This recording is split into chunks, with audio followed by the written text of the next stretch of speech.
राजाओं का राजा यीशु हालेलुया, प्रभुओं का प्रभु यीशु हालेलुया, राजाओं का राजा यीशु हालेलुया, प्रभुओं का प्रभु यीशु हालेलुया।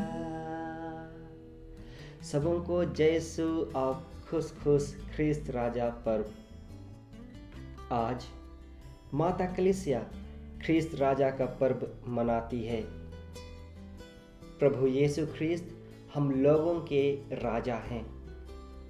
इस पर्व के द्वारा माता कलीसिया हमारा ध्यान स्वर्ग की ओर आकर्षित करना चाहती है, जहां प्रभु यीशु ख्रिस्त पिता ईश्वर के दाहिने विराजमान हैं।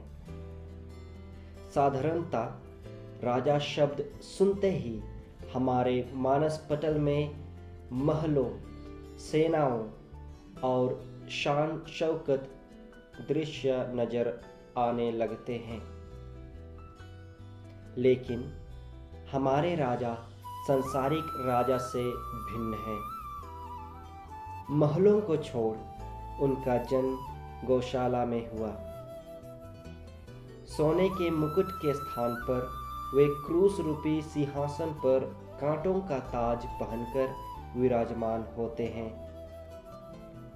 अंत में वे अपनी प्रजा की रक्षा एवं मुक्ति के लिए अपना जीवन समर्पित कर देते हैं। ये सब उन्होंने इसलिए किया कि वे हमें निस्वार्थ प्यार करते हैं।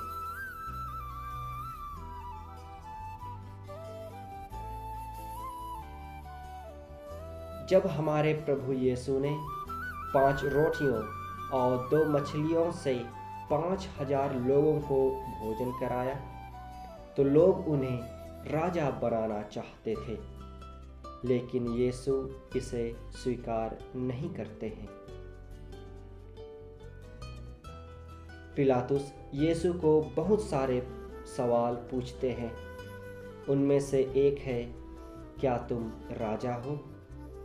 प्रभु यीशु कहते हैं, मैं राजा हूं, मेरा राज्य इस संसार का नहीं है।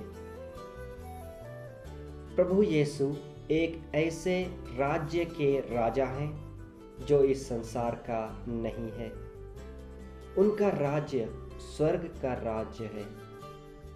ये राज्य हम मनुष्यों की पहुंच से दूर था, इसलिए हमारे राजा स्वयं इसे हमारे करीब लेकर आए। आज के सुसमाचार में हम पढ़ते हैं कि न्याय के दिन राजाओं के राजा अपने महिमामय सिंहासन पर विराजमान होंगे और हमें उन्हें अपने कर्मों का लेखा जोखा देना होगा। क्या हम अनंत काल के लिए उनकी प्रजा बनना चाहते हैं? हमारे दिलों के राजा हमारे दिलों के द्वार पर खड़े होकर कह रहे हैं, मैं द्वार पर खड़ा होकर खटखटाता हूँ। यदि कोई मेरी वाणी सुनकर द्वार खोलेगा, तो मैं उसके यहाँ आकर उसके साथ भोजन करूँगा और वह मेरे साथ। हमारे दिलों के द्वार खोलने के लिए हमें अपनी बुरी भावनाओं एवं विचारों को दूर करना है और उनकी जगह दूसरों के प्रति प्रेम, दया, करुणा, क्षमा एवं भाईचारे की भावनाओं से हमारे दिलों को सुसज्जित करना होगा। तभी हमारे दिलों के राजा प्रभु यीशु ख्रिस्त हमारे भीतर आकर हमारे हृदयों के सिंहासन पर विराजमान होंगे, और तब हम सच्चे मन और दिल से कह पाएंगे कि वह प्रभुओं का प्रभु और राजाओं का राजा है। आमीन।